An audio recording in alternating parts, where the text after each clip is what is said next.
Sir 2026 को हो sir, हो। 19 को अनुदानको कुरासम्म पढिया छ सर। हो अब हामीहरूले के भन्यो भने 28 देखि यता पढ्न बाँकी छ भनेको थियौँ है। 28 देखि यता चाहिँ पढ्न बाँकी, त्यहाँदेखि थालुङ दुईतिरको मिसाउनु राम्रो हुँदैन भनेको थियौँ। तर तपाईहरु हो पढ्नु रहेछ, तपाईहरु घरमा पढ्नु त रहेछ के, यहाँ जति पढ्यो त्यति सुनेपछि सिद्धियो। सुन्दा एउटा कानबाट छिर्छ अनि अर्को कानबाट निस्किन्छ। त्यो कथा सुन्नु भएको छ तपाईहरुले? त्यस्तो पाराले त हुँदैन नि त। अलिकति तपाईहरुले त्यसमा त ध्यान दिनुपर्छ नि त। पढ्नुपर्छ। तपाईहरुलाई यहाँ पढाएको कुरा घरमा पढिदिनु भयो भने बल्ल अनि अलिकति सजिलो हुन्छ के, नत्र हुँदैन। ल अब म तपाईहरुलाई एउटा प्रश्न सोध्न मन लागेको छ।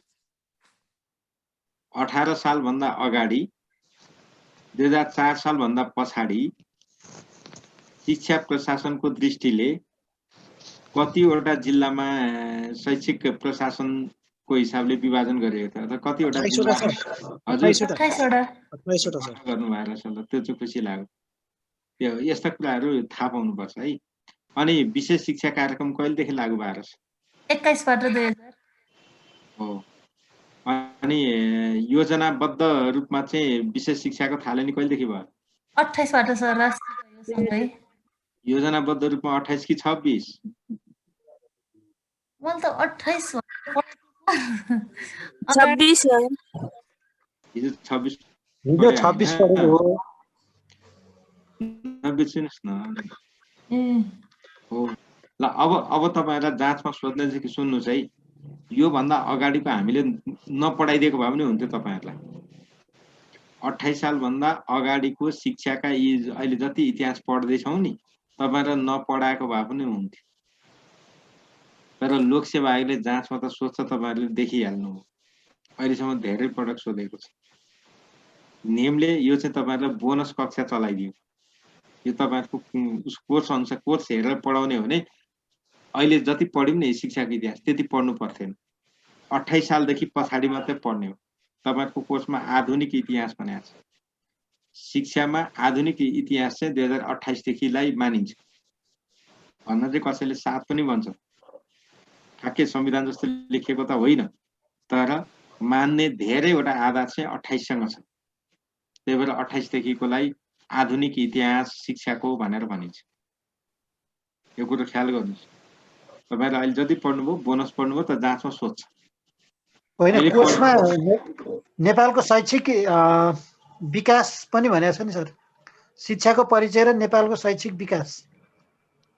होइन तपाईहरुलाई पढ्नुपर्ने चाहिँ मोडर्न हिस्ट्री हो के, अरु के होइन। तर जे होस् हामीले त छोडेका छैनौं नि त, सबै पढेका छौं। त्यही भएर तपाईहरुले यी सबै पढ्नुस्। फेरि कसैले के गर्नुहुन्छ भने कोर्स हेर्न थाल्नुहुन्छ अनि ला यो त हाम्रो पढ्नु नपर्ने रहेछ भनेर नपढ्न पनि सक्नुहुन्छ नि त। त्यसो नगर्नुस् भन्न खोजेको।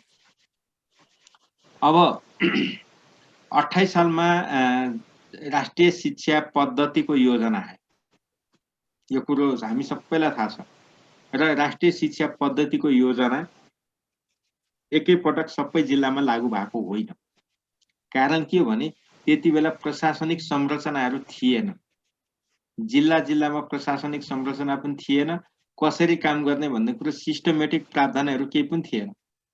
त्यो स्थितिमा यसलाई खण्ड खण्ड गरेर लगाएको। ग्रेजुअली एक ठाउँमा सिकेको कामको अनुभवलाई अर्को ठाउँमा रेप्लिकेट गर्न खोज्यो। त्यो अनुभव चाहिँ त्यहाँ लगाउन खोजेको, त्यो हिसाबले यसलाई कार्यान्वयन गर्यो। अब यसरी हेर्दै जाँदाखेरि 2028 वैशाख 3 मा राष्ट्रिय शिक्षा पद्धतिको योजना 2028 देखि 2032 को घोषणा गर्यो। त्यति बेला शिक्षा मन्त्री चाहिँ वासुदेव ढुङ्गाना हुनुहुन्थ्यो। र अब मोहम्मद मोहसिन चाहिँ सदस्य सचिव हुनुहुन्थ्यो त्यति बेला। पछि यो मोहम्मद मोहसिन भनेको राष्ट्रिय सभा 48 सालको उसमा सभासद पनि हुनुहुन्थ्यो है। त्यो मान्छे हो नि। अब नाम चाहिँ उस्तै उस्तै हुन्छ, ख्याल नगरेको हुन्छ। तपाईहरुलाई सम्झिन सजिलो होस् भनेर भने। राष्ट्रिय शिक्षा पद्धतिको योजना कहिले घोषणा गरियो भने 2028 वैशाख 3 गते हो। अनि 2027 मा चाहिँ जुन युनिसेफले महिला शिक्षा कार्यक्रम सुरु गर्छ, यसलाई चाहिँ equal access of women to education program भनेर चिनिन्छ। तपाईहरुलाई जाँचमा सोध्ने अर्को प्रश्न। महिला शिक्षा कार्यक्रम त हामीहरूले त्यो मीराबाईदेखि नै सुरु भयो भनेर भनेका छौँ महिला शिक्षा कार्यक्रम चाहिँ। तर महिला शिक्षा कार्यक्रमलाई चाहिँ इक्वल एक्सेस भनेको समान पहुँचको अवधारणा अनुरूप महिला शिक्षाको कार्यक्रम समान पहुँचको अवधारणामा महिला शिक्षाको कार्यक्रम कहिलेदेखि लागू भयो भने 2027 र यो चाहिँ युनिसेफको सहयोगमा हो, युनेस्को होइन। त्यति बेलासम्म युनेस्कोले खासै सहयोग गरेको छैन, युनिसेफबाट सहयोग भएको छ। युनिसेफ भनेको बाल बचाउ कोष हो नि त। अनि त्यसपछि के गर्यो भनेदेखि घोषणा चाहिँ गर्यो युनिसेफले 2027 सालमा नेपालको शिक्षा मन्त्रालय 18 साल भन्दा अगाडिसम्म शिक्षा मन्त्रालयको नाम के थियो र साथीहरू? शिक्षा स्वास्थ्य तथा स्थानीय सहायता सचिवालय हो, सचिवालय। यस तपाईले यति चाहिँ सम्झिनु भएको छ, खुसी लाग्यो। त्यो सचिवालय थियो, पछि मात्रै यसलाई शिक्षा मन्त्रालय रूपान्तरण गर्यो 18 सालमा। त्यो गरिसकेपछि शिक्षा मन्त्रालय र युनिसेफ बीच चाहिँ सम्झौता भयो 2027 सालमा र 28 सालदेखि महिला शिक्षालाई विधिवत रूपमा कार्यान्वयनमा ल्याइयो। अब तपाईहरुलाई जाँचमा सोध्ने प्रश्न के हो भने महिला शिक्षाको सर्वप्रथम कार्यान्वयन भएको जिल्ला कुन हो? महिला शिक्षा कार्यक्रम सर्वप्रथम लागू गरिएको जिल्ला कुन हो? त्यो प्रश्न आयो भने हामीले पोखरा अथवा कास्की सम्झिनु पर्यो। पोखरा भनेको कास्की जिल्लामा पर्छ, यो सबै साथीहरुलाई थाहा छ। कास्की जिल्लाको जिल्ला सदरमुकाम पोखरा, यसमा शंका रहेन।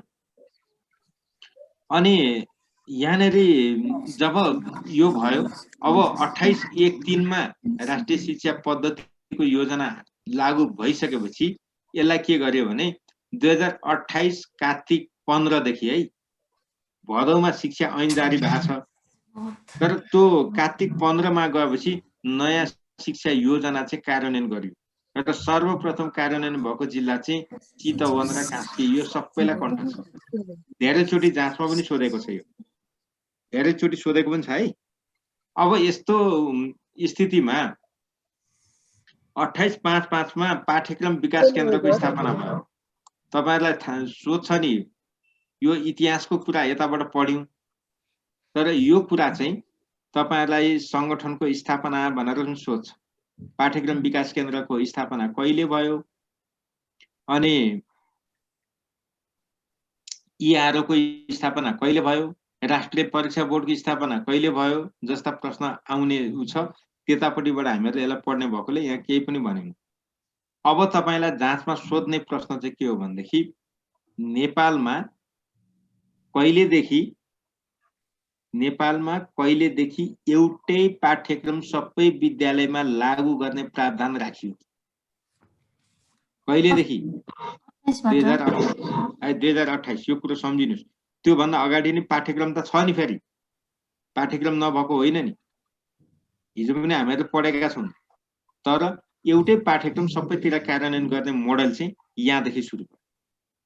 हेर्नुस् है, किन 2028 सालदेखिलाई चाहिँ आधुनिक शैक्षिक इतिहासको आधार मानिएको हो भने यसले ऐन ल्यायो, नियमावली ल्यायो, अनि त्यसपछि योजनाबद्ध शिक्षाकै योजना ल्यायो। त्यो भन्दा अगाडि योजना थिएनन्, शिक्षाका कार्यक्रमको रूपमा अर्को योजनामा जान्थे। अनि त्यहाँदेखि चाहिँ प्रशासनिक सेटअप पनि त्यही किसिमले माथिदेखि तलसम्म, केन्द्रदेखि स्थानीय निकायसम्म चाहिँ त्यसको प्रशासनिक सेटअप गरियो।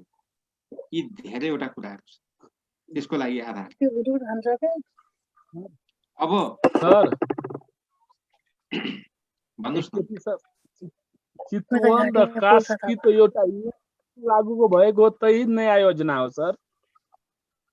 सर्वप्रथम ऐन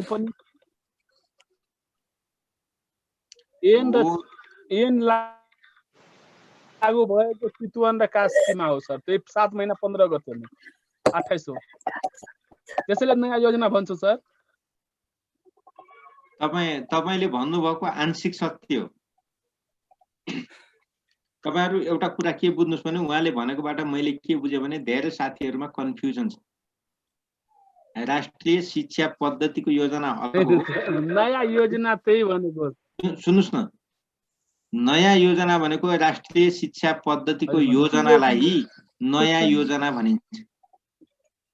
नयाँ योजना भन्नु र राष्ट्रिय शिक्षा पद्धतिको योजना भन्नु एउटै कुरा हो। तर शिक्षा ऐन 2028 भन्नु र राष्ट्रिय शिक्षा पद्धतिको योजना 2028-32 भन्नु एउटै कुरा चाहिँ होइन। एउटै कुरा चाहिँ होइन है। यहाँ संयोग चाहिँ मिलेको छ। हजुर हो। जहिले जहिले राष्ट्रिय शिक्षा पद्धतिको योजना लागू भयो, जहाँ जहाँ लागू भयो, शिक्षा ऐन 2028 पनि त्यही सँगसँगै लागू भयो। त्यो चाहिँ हो। त्यो चाहिँ हो।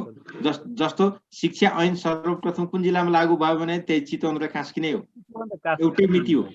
एउटै मिति हो। मिति फरक छैन र एउटै तरिकाले लागू भयो। तर राष्ट्रिय शिक्षा पद्धतिको योजना भन्नु र नयाँ शिक्षा योजना भन्नु चाहिँ एउटै कुरा भयो। तर राष्ट्रिय शिक्षा पद्धतिको योजना र शिक्षा ऐन 2028 एउटै कुरा चाहिँ होइन। यसमा क्लियर हुनुहोस्। तर लागू हुने मिति चाहिँ एउटै हो। अब तपाईहरुलाई यसको अलिकति पृष्ठभूमि थाहा पाउनुपर्छ। राष्ट्रिय शिक्षा पद्धतिको योजना 2028 देखि लागू हुने त कुरो कन्फर्म भयो।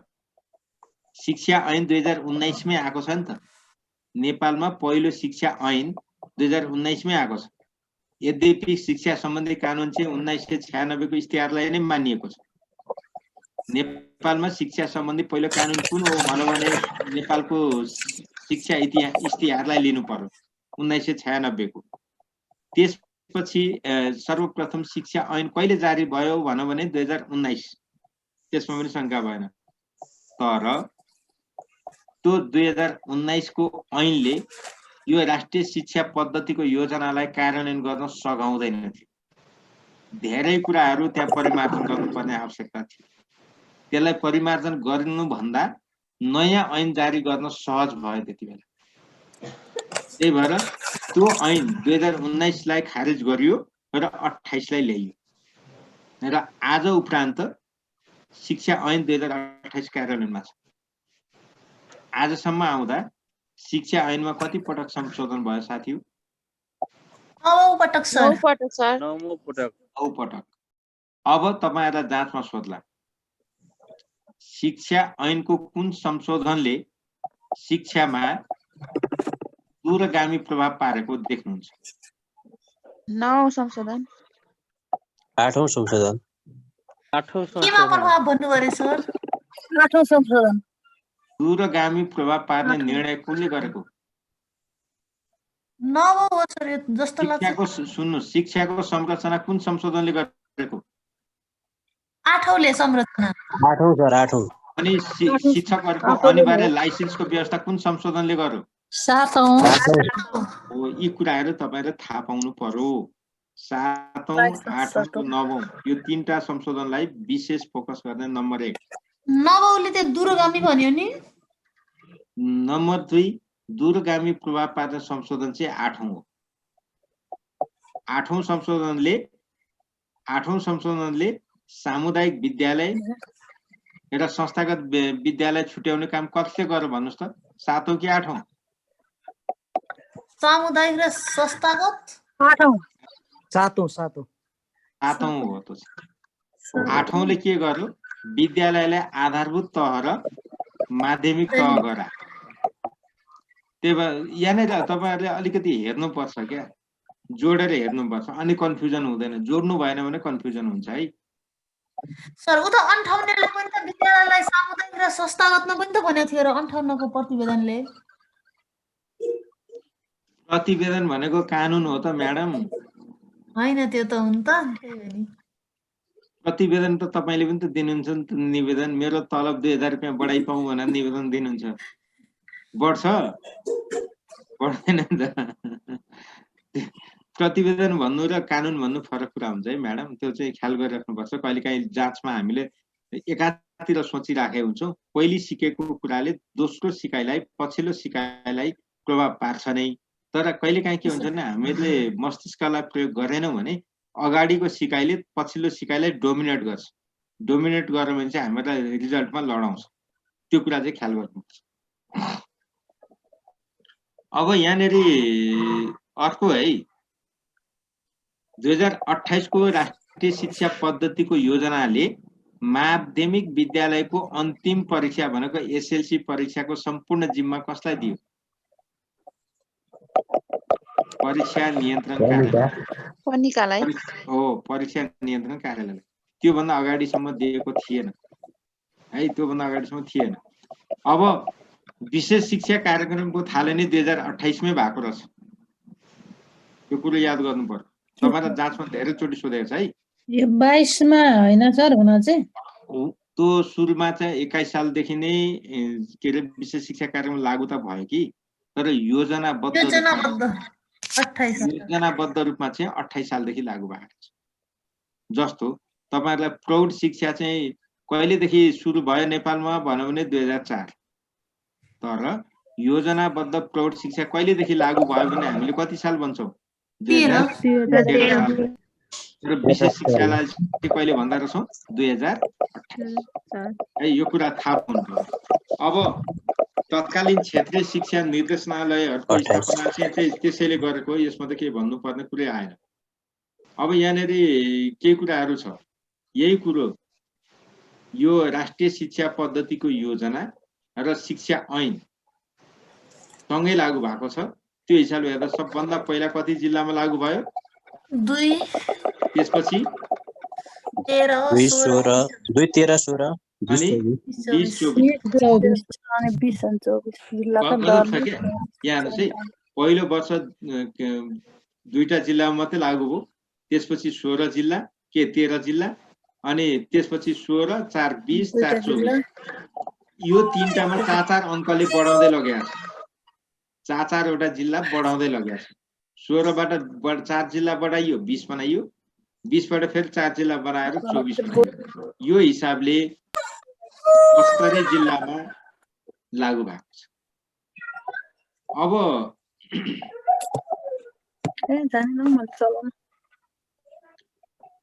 एकछिन तपाईहरुले अरूमा ध्यान नदिनुस् है। यता चाहिँ तपाईहरुको ध्यान जानुपर्छ। तपाईहरुलाई जाँचमा सोध्ने अर्को एकदमै महत्त्वपूर्ण प्रश्न के हो भने बुढा नीलकण्ठ स्कुलको स्थापना कहिले गरियो? 29 साल मङ्सिरमा। यो कुरा थाहा पाउनु पर्यो है। बुढा नीलकण्ठ स्कुलको चाहिँ मङ्सिर 20 गते 2029 सालमा भयो। अब विशेष शिक्षा परिषदको गठन चाहिँ कहिले गरियो? 20 मा सर। 20 मा गरियो। यसको व्यवस्था चाहिँ केले गरेको छ? शिक्षा ऐनले नै गरेको छ, तर गठन चाहिँ 30 सालमा भयो। अब त्यसपछि तपाईहरुलाई अर्को सोध्ने कुरा के हो भने राष्ट्रिय शिक्षा पद्धतिको योजना 2028 को मध्यावधि मूल्याङ्कन कहिले गरियो? 31 सालमा। 34 सालमा।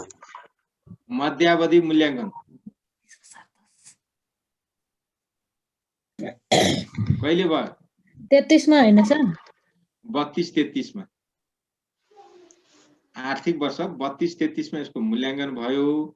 अनि त्यसको प्रतिवेदन यसले के भन्छ नि 2031 वैशाख 22 देखि हैन 28 मा भयो, 29, 28, 29, 30, 31। 31 मा मूल्याङ्कन भएको, किनभने 3 वर्ष व्यतीत, यो त पञ्चवर्षीय योजना हो नि।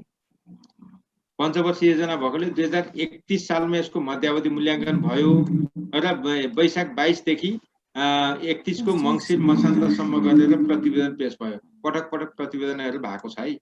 भगवतीजी के सोध्न आँट्नुभयो भन्नुस् त? सर एउटा कुरा हाम्रो एकजना साथीले भन्नुभएको थियो कि सर मैले त भेटेको छैन। एउटा कुरा के हो भने त्यो चितवन र कास्कीमा लागू हुनुभन्दा पहिला नि सर अर्कै जिल्लामा एउटा योजना गरेको थियो अरे, त्यो क्यान्सल भयो अरे भनेर सुने। अनि त्यो कुरा सोध्नु है सरलाई भन्नुभएको थियो, अनि त्यही सोध्नलाई सर। अब यस्तो हुन्छ क्या, कसको गर्व कति तुइयो भनेर कहीँ अभिलेख राख्छन्? राख्दैन। सर त्यो सोधिरहन्छ भन्नुभएको छ उहाँले, त्यो सोधिरहने क्वेसन हो, त्यो एकैले बुझिदिनु भन्नुभएको थियो। अहिलेसम्म कहाँ सोध्यो, कति सालमा सोध्यो त्यति मात्रै मलाई भनिदिनुस् न त। म उहाँलाई नि सोध्छु। यति सालमा लोकसेवा आयोगले यो सोधेको रहेछ भनिदिनुस् त। हुन्छ सर, उहाँले त्यही सोधिदिनु भन्नुभएको थियो। त्यो दुईटा होइन। भन्दा पहिला अर्कैमा यो उ गरेको थियो अरे, अनि फेरि त्यो क्यान्सल भयो अरे। त्यो जिल्लाको नाम चाहिँ सोधिदिनुहोस् है भन्नुभएको त्यो कुरो हो, त्यो कुरो हो। त्यो त तराईको कुन जिल्ला हो? बाँके बर्दिया हो कि कता हो? कास्की र चितवनमा नगरेर अर्कै उसमा गर्न खोजेको थियो, तर पछि गएर त्यो सिस्टम त्यहाँभित्रको के मिलेन, नमिलेपछि त्यसलाई त्यसमा नगरेर चितवन र कास्की गरेको त्यो कुरो सत्य हो। तर जाँचमा त्यताबाट क्वेसन अहिलेसम्म सोधेको छैन क्या म्याम। सर यो मध्यवर्ती मूल्याङ्कन कहिलेलाई मान्ने सर? कति सालमा? 31 साललाई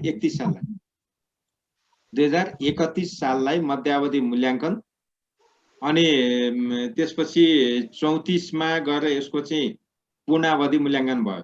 कारण किनभने 2032 सम्म योजना, 33 को असार मसान्तमा योजना सिद्धियो, 33 सालको असार मसान्तमा सिद्धियो।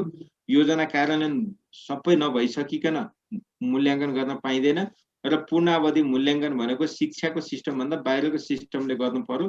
त्यहाँ कानुनी रीत पुर्याउँदाखेरि 34 सालमा गएर यसको मध्यावधि मूल्याङ्कन गरियो र 36 सालमा मात्रै प्रतिवेदन आयो।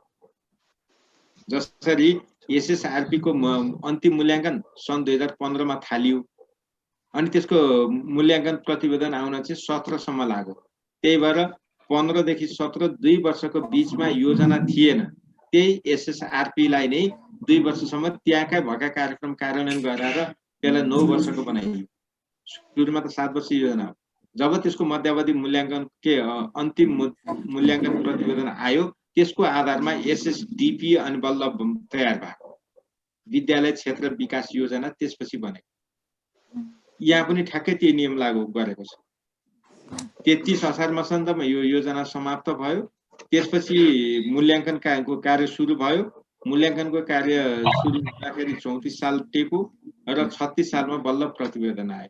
तपाईहरुलाई जाँचमा सोध्ने प्रश्न के हो भने मध्यावधि मूल्याङ्कन कहिले भयो भने 2031 साल, पूर्ण अवधि मूल्याङ्कन कहिले भयो भने 2034 साल, कहिले प्रतिवेदन आयो मध्यावधि के पूर्ण अवधि मूल्याङ्कनको भन्यो भने 2036 साल। 2036 यो तीनटा डेट चाहिँ तपाईहरुले थाहा पाउनु पर्यो। अब तपाईहरुलाई जाँचमा सोध्ने यही 31 सालमा जुन मध्यावधि मूल्याङ्कन भयो नि 2031 वैशाख 22 देखि सुन्नुस् है 31 असार सम्ममा के मङ्सिर सम्ममा यो मूल्याङ्कन गरियो। मूल्याङ्कन गर्दा के देखियो भने अधिकांश विद्यालय जाने बालबालिकाहरू अधिकांश विद्यालय जानुपर्ने उमेरका बालबालिकाहरू विद्यालय जान सकेका छैन। के कारणले? सामान्य पुस्तक किन्न नसके। लाउने भने त कुरा छोडिदिनुस्, त्यति बेला पनि लाउनलाई त समस्या थियो, तर पनि तिनीहरू विद्यालय जान सकेका छैन र धेरै बालबालिका विद्यालय भन्दा बाहिर छन् भन्ने कुरा त्यो प्रतिवेदनले दियो। त्यसो भने त्यसको विकल्प के त? निशुल्क शिक्षा गरिनुपर्छ भने। त्यति बेला राजा वीरेन्द्र हुनुहुन्थ्यो र त्यो गर्ने क्रममा चाहिँ उहाँको शासनकालमा के गर्ने त? त्यसो भने कम्तीमा कक्षा 3 सम्मलाई चाहिँ निशुल्क गरौँ न त, कम्तीमा कक्षा 3 सम्मलाई भनेर योजना बन्यो तत्काल। त्यो सुधारको लागि गरिएको थियो। त्यो भएकोले 2031 फागुन 12 देखि निशुल्क प्राथमिक शिक्षा घोषणा गरियो। अर्थात् 2031 फागुन 12 मा निशुल्क प्राथमिक शिक्षा भनेर घोषणा गरियो र नयाँ शैक्षिक सत्रदेखि त्यो कुरा लागू गरियो। त्यो चाहिँ कक्षा 1 देखि 3 सम्म र त्यो महत्त्वपूर्ण कदम थियो नेपालको लागि, एउटा ठुलो माइलस्टोन थियो। निशुल्क शिक्षालाई चाहिँ आम रूपमा ल्याएको थियो। त्यही भएर त्यो दिनलाई शिक्षा दिवस भनेर मानियो है।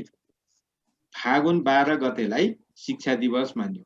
अब तपाईहरुलाई जाँचमा सोध्ने के हो भने शिक्षा दिवस कुन दिन मनाइन्छ भन्दाखेरि तपाईहरुले भन्न सक्नुभयो र कहिलेदेखि मनाउन थालेको रहेछ? 31 सालबाट। अहिलेसम्म अब आउने फागुन 12 गते मनाउँदा कतिवटा शिक्षा दिवस हुन्छ? त्यो ख्याल गर्नुस्, गणना गर्नुस्। बीचमा 2-3 वटा शिक्षा दिवस मनाइएको छैन नि फेरि। अनि हरेक शिक्षा दिवसको नारा छ, हरेक शिक्षा दिवसको नारा छ। त्यसमध्ये महत्त्वपूर्ण नाराहरू पनि हेर्नुपर्छ। यो चाहिँ उताबाट पढ्दाखेरि त्यो कुरो याद ल्याउनुस् भनेर मैले सम्झाएको हुँ। अब 2032-33 को शैक्षिक सत्रदेखि सरकारले देशका दुर्गम 25 विद्यालयमा निशुल्क पाठ्यपुस्तक वितरण गर्न थाल्यो। दुर्गम क्षेत्रका 31 फागुन 12 देखि कक्षा 3 सम्म त निशुल्क भइहाल्यो, फी पनि लिन पाइएन अनि पाठ्यपुस्तक पनि निशुल्क भयो। तर 2032-33 को शैक्षिक सत्रदेखि नै सरकारले देशका दुर्गम 25 जिल्लामा निशुल्क पाठ्यपुस्तक वितरण गर्यो। अनि त्यसपछि 2035 सालमा गइसकेपछि अहिलेका आवासीय बोर्डिङ रेसिडेन्सियल स्कुल खोल्न पाउने नीति पारित भयो 2035 बाट चाहिँ। त्योभन्दा अगाडिसम्म थिएन है। यो कुरा तपाईहरुले थाहा पाउनुपर्छ। जस्तो बुढा नीलकण्ठ स्कुल कहिले स्थापना भएको रे साथी हो? 29 सालमा 29 सालमा। अनि राष्ट्रिय शिक्षा पद्धतिको पूर्णावधिको मूल्याङ्कनको प्रतिवेदन कहिले आयो? 36 मा 2036 प्रतिवेदन 36 हो। त्यो कुरा याद गर्नु पर्यो के हामीले। अब यहाँनिर तपाईहरुले सम्झिनु पर्ने अर्को कुरा छ। नेपालमा रेडियो नेपालबाट शिक्षक तालिम कार्यक्रम कहिले सुरु गरियो? 35 सालमा 2037 भदौ 4 मा सुरुवात भयो। तब तपाईहरुले यहाँ गर्नुस्। शिक्षक 35 भदौ 4 गते 35 मा गरियो। पाइलटका रूपमा 100 जना शिक्षकमा चाहिँ यो सुरु गरेको छ, पाइलटिङ गरेको छ, 35 सालमै गरेको छ। र 37 भदौ 4 गतेदेखि चाहिँ सबै शिक्षकलाई रेडियोबाट प्रसारण गर्यो। अब यो पाइलटिङ गर्दा चाहिँ के गर्यो, 100 जनालाई रेडियो दिएको छ। अनि त्यसको त्यो फ्रिक्वेन्सी मिलाएको थियो। त्यति बेला अहिले जस्तो सजिलो थिएन कि। त्यति बेला रेडियो पनि सबै ठाउँमा टिप्दैन थियो नि, अहिले पनि टिप्दैन नि। अहिले पनि सबै ठाउँमा रेडियो नेपाल टिप्दैन, टेलिभिजन पुग्दैन, टेलिफोन पनि पुग्दैन, अहिले पनि छ। तर अहिले चाहिँ एकदमै नगर्ने छ। जुनसुकै कुना गयो भने टिप्छ भन्ने मान्यता हामीलाई छ। तर हामीले टिक लाउँदाखेरि 2037 लाई लाउने हो। 2037 भदौ 4 रेडियो नेपालबाट शिक्षक तालिम कार्यक्रम भनेर सोध्यो भने तपाईहरुलाई कहिलेबाट सुरु भएको थियो भने के भन्ने? 37 लाई लाउनु पर्छ। यहाँनिर तपाईहरुले याद गर्नुपर्छ। 37 सालमा चाहिँ 72 जिल्लामा लागू भएको। 37 सालमा 72 जिल्लामा लागू भयो। 35 सालमा 100 जना शिक्षकमा मात्रै लागू भएको है। अब के अरे एउटा जिल्ला चाहिँ मलाई थाहा छ। 72 जिल्ला मध्ये 3टा जिल्ला कुनमा लागू भएको थिएन भन्ने एउटा जिल्ला चाहिँ मलाई पनि थाहा छ, तेह्रथुम। तेह्रथुममा लागू भएको थिएन। अनि 72 जिल्लामा लागू भएको 37 भदौ 4 मा हो। तर रेडियो शिक्षक तालिम चाहिँ रेडियोबाट शिक्षकलाई तालिम दिने कार्यक्रम चाहिँ 35 देखि नै सुरु भएको थियो भन्नु पर्यो। लागू भन्न पाइएन। सुन्नुस् है, लागू भन्न पाइएन, सुरु भन्न पाइयो। सुरु चाहिँ 35 साल 35 देखि नै सुरु भएको थियो भन्न पाइयो। लागू चाहिँ लागू भनेको त कार्यान्वयनको मोडमा आयो, त्यो त टेस्टिङ हो। परीक्षणको रूपमा कहिले लागू गरेको थियो भने 35 भन्नु पर्यो। अगाडि परीक्षण भन्ने शब्द हेर्नुस् है। त्यति बेला चाहिँ परीक्षण भनेन भने 2037 मा जानुपर्ने हुन्छ। मैले भन्न खोजेको कुरा कतिको बुझ्नुभयो तपाईहरुले? बुझ्यो सर। परीक्षण रेडियो शिक्षा तालिम एउटा अथवा दूर शिक्षाको माध्यमबाट शिक्षकलाई तालिम दिने कार्यक्रमको सुरुवात कहिलेबाट गरियो, थालनी कहिलेबाट गरियो भन्नु भने 35 बाटै थालनी चाहिँ भयो। तर 37 देखि चाहिँ सबै जिल्लामा लागू भयो। 72 जिल्लामा 35 मध्ये के 75 मध्ये 3टा जिल्लामा भयो। तपाईहरु मसँग कन्फ्युजन हुनुभयो। लोकसेवा आयोगले सोध्ने प्रश्नै म भन्छु है त। नेपालमा दूर शिक्षाको पद्धतिबाट शिक्षकहरूलाई तालिम सञ्चालन गर्ने कार्यक्रमको परीक्षण कहिले गरिएको थियो? 35 सालमा। 35 सालमा। नेपालमा नेपालका विद्यालयमा कार्यरत शिक्षकहरूलाई आम रूपमा शिक्षक शिक्षा तालिम दूर शिक्षाको पद्धतिबाट कहिलेदेखि लागू गरिएको थियो? 37 2037। यति कुरा। एउटामा परीक्षण भन्ने शब्द आयो भने 35 मा झर्नु पर्यो, नत्र 37। त्यति एउटा दिमाग छुट्याउनुस्, संकेत त्यति हो छुट्याउने है। यहाँ के कन्फ्युजन छ अब? छैन सर। पाइलटको रूपमा अब के भन्नु? पाइलट भनेको परीक्षण हो क्या? जस्तो हो। तपाईहरु सुन्नुस् है, तपाईहरुले कतिको याद गर्नु भएको छ? नेपाल टेलिभिजनको सेवा कहिलेदेखि सुरु भएको मानिन्छ? 41 बाट। परीक्षण प्रसारण चाहिँ कहिलेदेखि गरेको थियो? 42। सुन्नुस् न, परीक्षण प्रसारण चाहिँ अगाडिदेखि गरेको छ, लागू चाहिँ पछाडिदेखि हुन्छ नि त। कहिलेदेखि त्यो कुरो सफल हुन्छ अनि लागू भएको मिति चाहिँ यो मितिमा नेपाल टेलिभिजनले कार्यक्रम प्रसारण गर्न थालेको भन्छ। त्योभन्दा अगाडि त परीक्षण प्रसारण हो नि त। यो पनि के गरे भने 100 जना शिक्षकलाई राख्ने, भोइस राम्रो सुनिन्छ कि सुनिँदैन, उनीहरूले राम्रो बुझ्न सक्छन् कि सक्दैनन्, प्रभावकारी छ कि छैन, कन्टेन्ट ठिक छ कि छैन, इत्यादि कुराहरू जाँचिने हो नि त। त्यो जाँच्दाखेरि सबै ठिक भएपछि बल्ल लागू गर्ने हो क्या। त्यही भएर परीक्षणको रूपमा आउँदा 35, कहिलेदेखि लागू भयो भने 37। यसमा नझुकिनु होला है। जम्मा 72 जिल्लामा भएको यो 37 सालमा 3टा जिल्लामा भएको थिएन। एउटा चाहिँ मैले सम्झाएको छु तेह्रथुम, अरु बाँकी 2टा चाहिँ मैले पनि यहाँ डकुमेन्टमा हेर्नुपर्छ। अब त्यसपछि के रे 2037 सालमा निजी क्षेत्रमा विद्यालय कलेज स्थापना गर्न स्वीकृति प्रदान गरियो र 37 साउन 5 गते जुम्ला जिल्लाको धुकोतै भन्ने ठाउँमा कर्णाली प्राविधिक शिक्षालयको स्थापना भयो। यो त तपाईहरु सबैलाई थाहा छ। अनि पछि 48 साल भन्दा पछि गइसकेपछि चाहिँ यसमा अलिक कार्यक्रमहरू थप गरिएको छ र यसलाई बहुप्राविधिक शिक्षालयमा रूपान्तरण गरिएको छ। अब तपाईहरुलाई अर्को सोध्ने प्रश्न के हो भने सेती परियोजना भनेर जुन पश्चिममा सुरु भएको थियो, सुन्नुस् है, सेती परियोजना कहिलेदेखि लागू भयो? 2038। कुन जिल्लाबाट? डोटी। बझाङ र डोटी दुईटै हो, सँगै लागू भएको। डोटी र बझाङ सुरुमा पहिलो चरणमा त्यही 2टा जिल्लामा मात्रै लागू भएको। तर सेती परियोजनाले दूरगामी प्रभाव पारेको छ। नेपालमा भएका जति स्रोत केन्द्रहरू थिए नि 1055 वटा, त्यो स्रोत केन्द्रको अवधारणा यही प्रोजेक्टले जन्माएको। यो माउ के रे विद्यालय यो अहिले स्रोत केन्द्रहरू खारेज हुनुभन्दा अगाडिसम्म सबै स्रोत केन्द्रको अवधारणा थियो नि त। त्यो स्रोत केन्द्रको अवधारणा चाहिँ हजुर निजी क्षेत्रमा विद्यालय कहिले स्थापना भयो सर?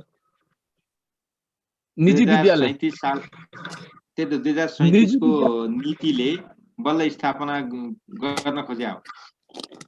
37 ले हो सर? हो। त्यो भन्दा अघिल्लो आवासीय विद्यालय, आवासीय भनेको सरकारी पनि हुन्छ के रे सामुदायिक पनि हुन्छ। अहिले यहाँ कुरा गरेको चाहिँ 37 ले चाहिँ के कुरा गरेको भने बोर्डिङ स्कुलको कुरा गरेको। हजुर, बोर्डिङ स्कुल कुरा हो। त्यो चाहिँ नझुकिनु। जस्तो 37 सालमा विद्यालयहरू स्थापना गर्दा सबै सरकारी अनुदान पाउने थिएनन् क्या। समुदायले स्थापना गर्थे, समुदायले खर्च बेर्थे। जस्तो प्राविको खर्च सबै सरकारले दियो 31 सालदेखि कक्षा 3 सम्मको खर्च सबै भयो। प्रावि शिक्षकले तलब खान समस्या भएन। निम्न माध्यमिककाले कस्तो थियो भने 50 मैले अहिले ठ्याक्कै सम्झिन सकिनँ, सायद 50% आफू सरकारले दिन्थ्यो, 50% समुदायले बेहोर्नु पर्थ्यो। माविको हकमा 25% सरकारले दिन्थ्यो, 75% चाहिँ समुदायले तिर्नु पर्थ्यो। त्यो समुदाय भनेको तपाईले छोराछोरी पढाउनु भयो भने तपाईले तिर्ने फी तिर्नु पर्थ्यो, किताब आफै किन्नु पर्थ्यो। अनि विद्यालय भवन पनि समुदायले नै बनाउनु पर्थ्यो। विद्यालयको लागि चाहिने जग्गा पनि समुदायले दिनु पर्थ्यो। त्यो खालको प्रावधान थियो। अब यो 38 सालमा जब सेती परियोजना सुरु भयो नि, यसले स्रोत केन्द्रको अवधारणा ल्यायो। अर्को सामुदायिक अध्ययन केन्द्रको धारणा पनि यसैले ल्याएको। अहिले सामुदायिक सिकाइ केन्द्र भन्छौँ नि, कम्युनिटी लर्निङ सेन्टर, त्यसको अवधारणा पनि यही सेती परियोजना ल्याएको। दुईटा मोडल यसले डेभलप गरे, त्यो कुरा थाहा पाउनुस्। अनि त्यसपछि यही सेती परियोजनाको मोडलमा काभ्रे र अर्को कुन जिल्ला अहिले पछि आउँछ, प्रौढ शिक्षा कार्यक्रम पनि सञ्चालन गरिएको छ। अहिले पछि भनौँला त्यो चाहिँ। अब तपाईलाई यहाँबाट जाँचमा सोध्ने के हो भने सेती परियोजनाको पूर्ण रूप के हो?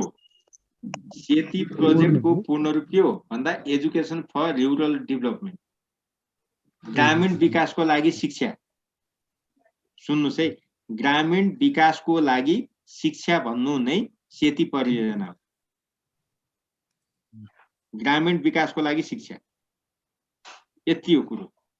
र यो डोटी र बझाङबाट सुरु गरियो, दुईटा जिल्लाबाट। र यसलाई सघाउने भनेको युनिसेफ, युनेस्को र युएनडीपी ले सहयोग गरेका हुन्। अब यो सुन्नुस् है, पहिलो चरणमा त त्यही दुईटा जिल्ला लागू भए, दोस्रो चरणमा चाहिँ 5 वटा जिल्लामा लागू गरियो। सेती अञ्चलका जिल्ला,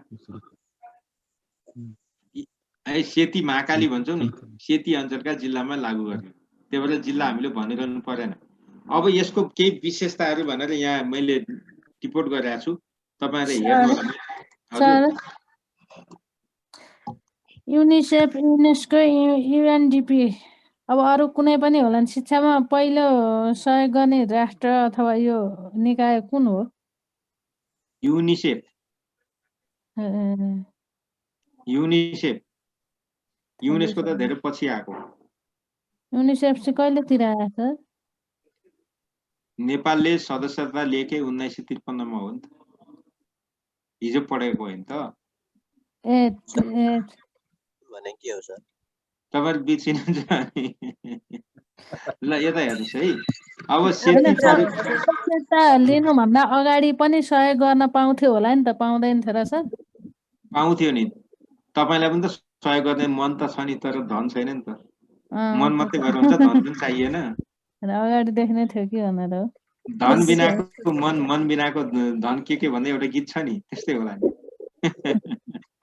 त यस्तो युनेस्को चाहिँ कस्तो भने पेरिसमा स्थापना गर्यो, शिक्षासँग सम्बन्धित गर्ने भन्यो, त्यत्रो प्रायोरिटीमा परेको थिएन, यसको आफ्नो स्रोत थिएन। अहिले पनि त युनेस्कोले कहाँ सहयोग गर्न सकेको छ?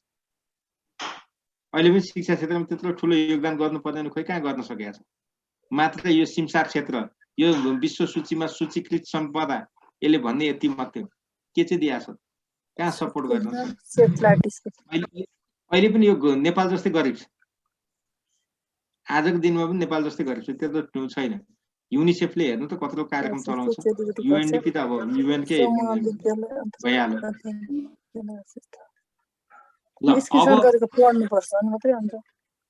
ल सुन्नुस्, सेती परियोजनाले के जन्मायो अरे? स्रोत केन्द्रको अवधारणा यसले ल्यायो। स्रोत केन्द्र यसैको देन हो। हामीले भन्दै गरेका स्रोत केन्द्र यही हो। नेपालमा कतिवटा सम्म स्रोत केन्द्र पुगेका थिए थाहा छ तपाईहरुलाई? 1053। यही धारणा। सेटेलाइट स्कुल, कस्तो स्कुल हो यो सेटेलाइट भनेको? थाहा छ? पहिला हामीले यहाँ पढ्नु पर्थ्यो, अनौपचारिक शिक्षा कार्यक्रम अन्तर्गत स्कुल आउटरिच प्रोग्राम भनेर पढ्नु पर्थ्यो, एसओपी। तपाईहरुले कतिको सुन्नु भएको छ? अहिले तपाईहरुका गाइड हुँदी पनि त्यो सायद लेखिया होला। एसओपी भनेर पढ्नु पर्थ्यो, त्यसलाई स्कुल आउटरिच प्रोग्राम। त्यो कार्यक्रम भनेको 6 देखि 8 वर्षसम्मका बालबालिकाको लागि लक्षित थियो। र त्यसमा के गर्यो भने जहाँ थोरै बालबालिका छन् र नजिकै विद्यालय छैन, भए पनि ती साना बालबालिका जान सक्ने खालका बाटाघाटा छैनन् भने त्यस्तो ठाउँमा एसओपी भनेर दिइन्थ्यो। त्यो यही सेटेलाइट स्कुलको अवधारणा हो।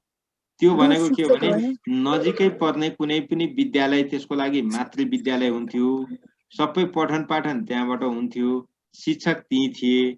त्यसैले एउटा शिक्षक पठाएर गाउँमा कक्षा 1 देखि 3 सम्म, त्योभन्दा माथिको लागि होइन, कक्षा 1 देखि 3 सम्मको पढाइ हुनको लागि गाउँमा विद्यालय नभए नहुने, तर त्यहाँ नयाँ अरू ठुलो विद्यालय खोल्न सक्ने अवस्था छैन भने सानो विद्यालय खोल्ने, यसलाई शाखा विद्यालयको रूपमा राखियो, जसलाई पछि एसओपीमा रूपान्तरण गरियो। फेरि एसओपीबाट सबै विद्यालयमै रूपान्तरण भयो। अहिले एसओपी छैन, अहिले सबै विद्यालयमा रूपान्तरण भइसके र त्यस्ता खालका विद्यालयलाई सेटेलाइट स्कुल भनेर मानिएको। मानिलिउँ डोटीको सदरमुकाम के हो भन्नुहोस् त साथी हो? डोटी जिल्लाको सिलगढीमा एउटा कुनै हाई स्कुल छ। अब त्यो भन्दा 2 घण्टा पर एउटा गाउँ छ, ए भन्ने गाउँ छ। त्यो गाउँमा चाहिँ विद्यार्थीहरू छन्, तर ती विद्यार्थी कक्षा 1 देखि 3 सम्मका विद्यार्थी हिँडेर विद्यालयसम्म आउन सक्दैन।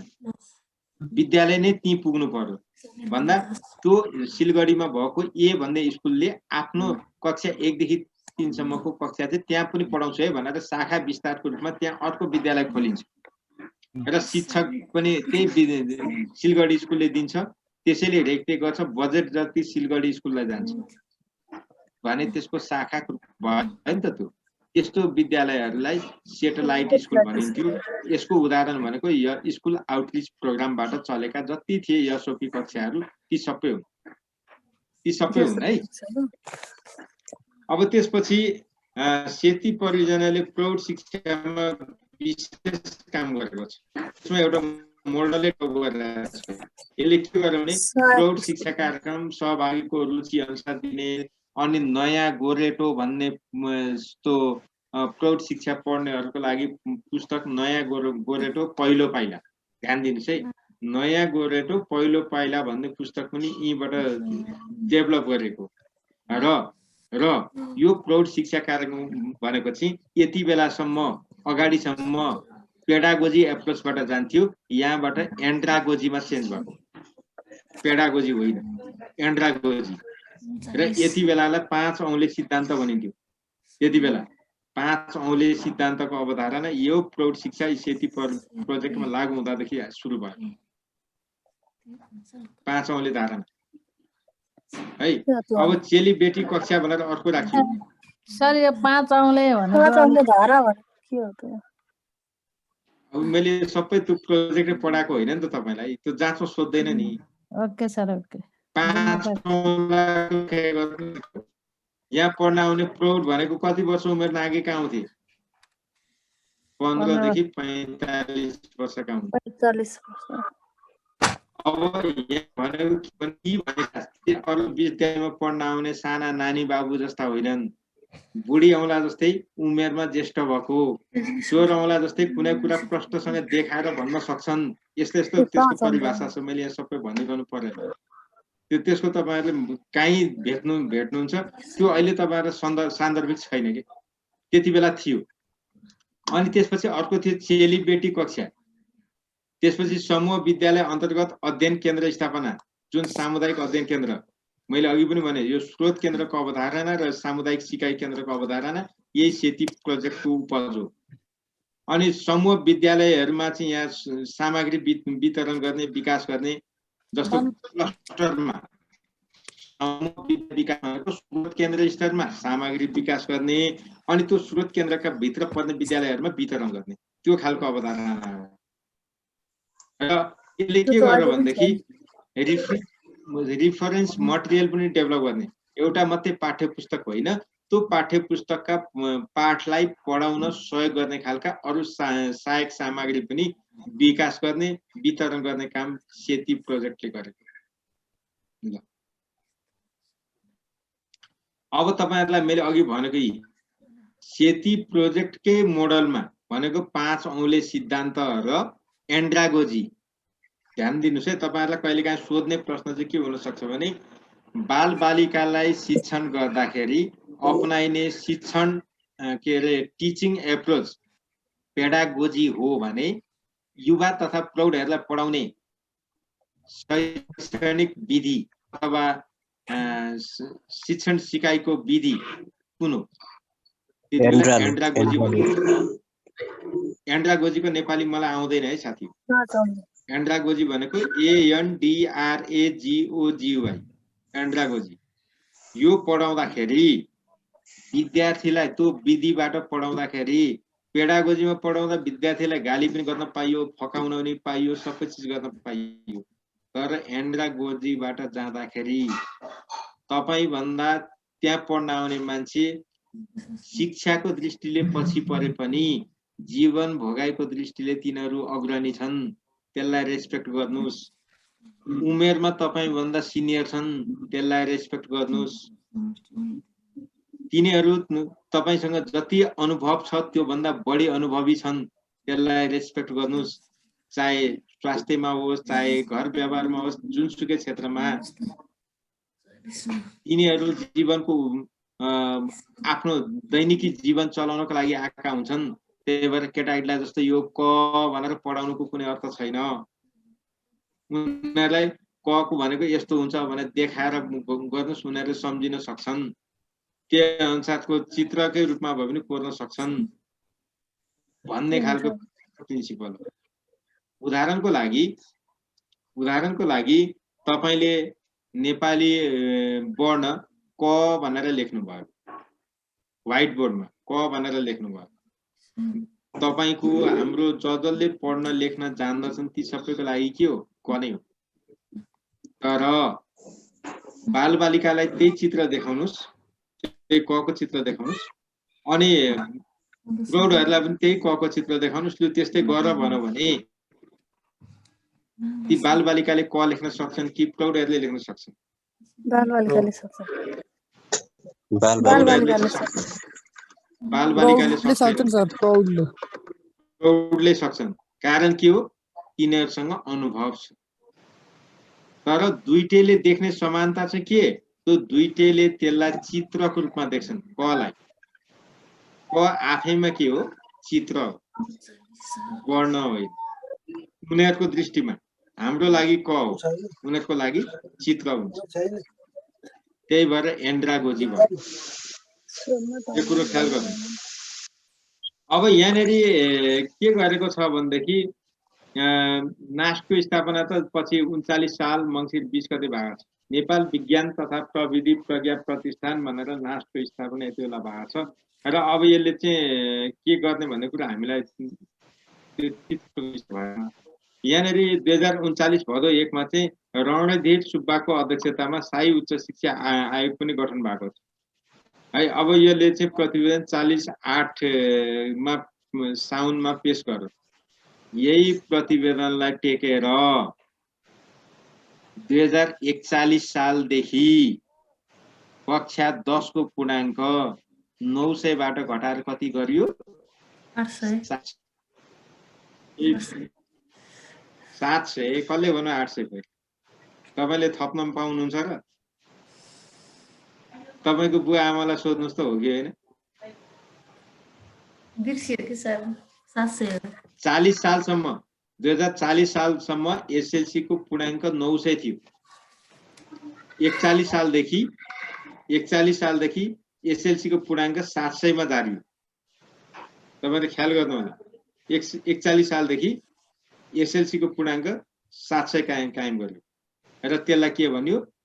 नयाँ कोर्स भन्यो, नयाँ एसएलसी भन्यो। त्यति बेलाको भाषा त हो नि। र 39 सालमै फेरि विज्ञान शिक्षा परियोजना सुरु भयो। विज्ञान शिक्षा परियोजना है, यो पनि एकदमै महत्त्वपूर्ण छ। सेडु भनेर तपाईहरुले देख्नुहुन्छ जिल्ला जिल्लामा। सेडु नामै सेडु। यसले काम गर्ने के हो भने कक्षा 10 सञ्चालन भएका विद्यालयहरू अर्थात् माध्यमिक विद्यालयहरूलाई विज्ञानका सामग्रीहरू दिने र त्यो विज्ञान शिक्षकलाई त्यहाँ सेडु भन्ने ठाउँमा बोलाएर त्यो सामग्री कसरी प्रयोग गर्ने, विद्यार्थीलाई कसरी प्र्याक्टिकल कोर्स गराउने तालिम दिन्थ्यो। उदाहरणको लागि तपाईहरुले पनि कक्षा 10 सम्म विज्ञान त पढ्नु भयो नि। तपाईहरुलाई के गर्यो? त्यो सानो जारमा ग्यास हाल्ने अनि एसिडहरु हालेर के केमिकलहरु बनाउने सिकाए होला। तर धेरै विद्यालयले त्यति पनि सिकाउन सकेन, किनभने मास्टरलाई आउँदैन थियो, विद्यार्थीले कहाँबाट जान्नु? यही विज्ञान शिक्षा परियोजनाले गर्यो। हरेक विद्यालयमा ग्लोब्स पनि थिएन, ग्लोब्स भनेको विश्वको नक्सा त्यो पनि उपलब्ध गरायो। अनि के अरे त्यो सिधा आँखाले नदेखिने यन्त्र लगाएर लाउनेलाई के भनिन्छ अरे साथी हो? सूक्ष्म माइक्रोस्कोप हो, सूक्ष्मदर्शक यन्त्र। त्यो पनि वितरण गर्यो, नक्साहरू वितरण गर्यो, एटलसहरू वितरण गर्यो, अनि त्यसपछि विज्ञानका अरू सामग्रीहरू वितरण गर्यो र विद्यालयमा अनिवार्य रूपमा विद्यार्थीलाई प्रयोगात्मक अभ्यास गराउनुपर्छ भन्ने नीति अवलम्बन गर्यो। कतिपय विद्यालयले गरे, निकै राम्रो पनि भयो, कतिपयले सकेनन्, किनभने विज्ञान शिक्षकै थिएन नि त। नेपाली पढेको मान्छेले विज्ञान पढाएपछि के हुन्छ? अहिले मैले नारायण गोपालको गीत गाएँ भने के हुन्छ? त्यस्तै भएको यो विज्ञान। तर हामीले सम्झिनु पर्ने कुरा के हो भने विज्ञान शिक्षा परियोजना कहिले सुरु भएको थियो भन्दा 2039 सालमा। यति परियोजना चाहिँ 38 सालमा 1 वर्षका दाजुभाइ रहेछन्। यो कुरो याद गर्नु पर्यो। यिनीहरूले धेरै प्रभाव पारेको छ है। अब तपाईहरुलाई थाहा छ जब 39 सालमा त्यति भइसकेपछि सेती परियोजना पनि अब चलिरहेको छ सँगसँगै। तर अब शिक्षामा कस्तो भने 28 सालमा राष्ट्रिय शिक्षा पद्धति योजना लागू भयो, 33 देखि सिद्धियो। अब 33 सालदेखि 40 सालसम्म लगभग योजना त्यसरी बनेनन् के। अनि के भयो? शिक्षाका कार्यक्रम मात्रै चल्दै गयो। अब त्यो चल्दै गएपछि के गर्यो? 41 सालमा आइसकेपछि प्राथमिक शिक्षा परियोजनाको घोषणा गरियो। Basic primary education project BPEP1 भन्ने कार्यक्रम आयो र यो चाहिँ विश्व बैंकको ऋणमा सञ्चालित थियो अनि युनिसेफको प्राविधिक सहयोग, यो दुईटाको सपोर्टमा यो घोषणा त गरियो, सम्झौता भयो नेपाल सरकारसँग। तर कार्यान्वयन चाहिँ अलिकति पछाडि आएर गरिएको छ। अब यसरी कार्यान्वयन गर्दै जाँदाखेरि यो के गर्यो भने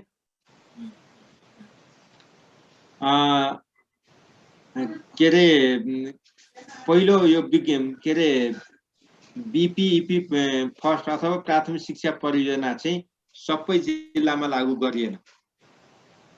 सबै जिल्लामा लागू गरिएन, प्रोजेक्टको रूपमा आयो।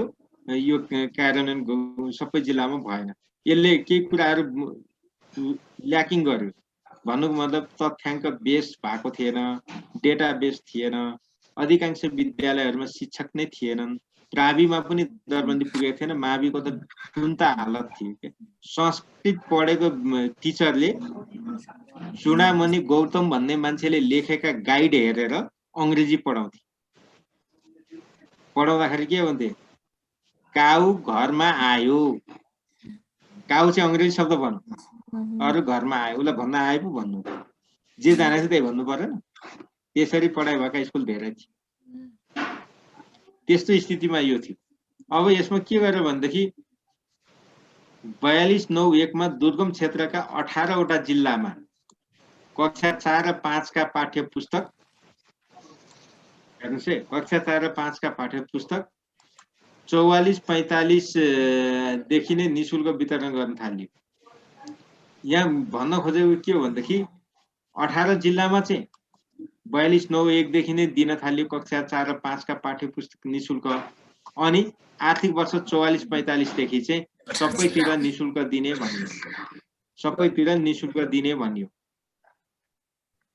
यो प्राथमिक परियोजनाले गरेको हो सर? परियोजनाले त गरेको होइन सर, यो नेपाल सरकारले गरेको। सबै ठाउँमा लागू भएको थिएन नि त त्यो प्रोजेक्ट त है।